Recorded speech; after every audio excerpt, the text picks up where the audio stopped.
Tensors power everything from smartphone photos to black hole simulations. Yet they start life as simple arrays of numbers.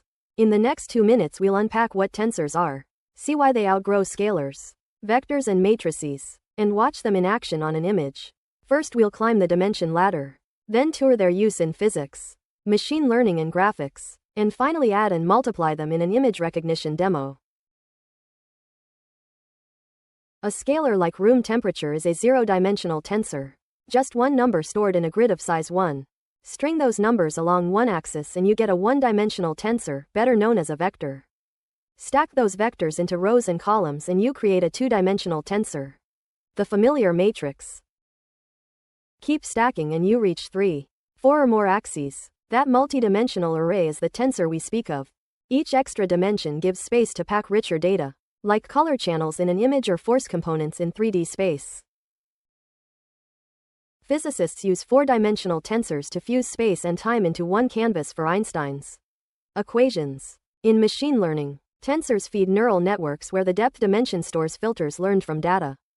Graphics programmers store vertex positions, normals and colors in tensors so GPUs can process them in parallel. Addition happens element by element. Pair up entries at the same position and add their values, keeping the shape identical.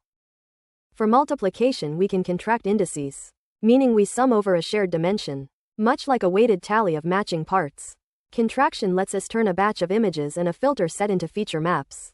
The first step in image recognition.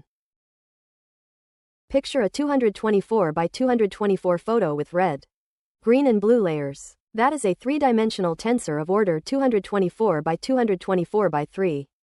We add a fourth dimension to hold a mini batch of 32 photos, giving a four-dimensional tensor of shape 32 by 224 by 224 by 3. During training, the network multiplies this input tensor with weight tensors, producing prediction tensors that tell cat from dog. Pause and check. Could you sketch a tensor with 2 rows, 2 columns and depth 3? That tiny array already holds 12 numbers. We have seen tensors grow from single numbers to multidimensional grids and felt their pulse in physics, machine learning and graphics. Next time you swipe through photos, remember tensors are quietly multiplying behind the screen, ready to recognize what they see. Generate your own educational videos for free at eduvids.vercel.app.